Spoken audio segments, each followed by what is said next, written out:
வடகிழக்கு பருவமழை மற்றும் மோசமான வானிலை காரணமாக நாகை இலங்கை இடையிலான பயணிகள் கப்பல் சேவை தற்காலிகமாக ரத்து செய்யப்பட்டுள்ளது. நாகப்பட்டினம் இலங்கை காங்கேசன் துறைக்கு இடையிலான கப்பல் போக்குவரத்து சேவை கடந்த 2023ஆம் ஆண்டு அக்டோபர் மாதம் 14ஆம் தேதி தொடங்கி நடைபெற்று வருகிறது.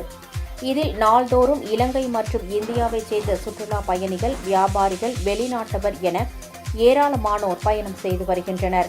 இந்நிலையில் வடகிழக்கு பருவமழை தீவிரமடைந்ததாலும் வானிலை மாற்றத்தின் காரணமாகவும் இன்று முதல் வரும் டிசம்பர் மாதம் வரை நாகை இலங்கை இடையிலான பயணிகள் கப்பல் சேவை தற்காலிகமாக நிறுத்தப்பட்டுள்ளது என்று சுபம் என்ற தனியார் கப்பல் நிறுவனம் அறிவித்துள்ளது.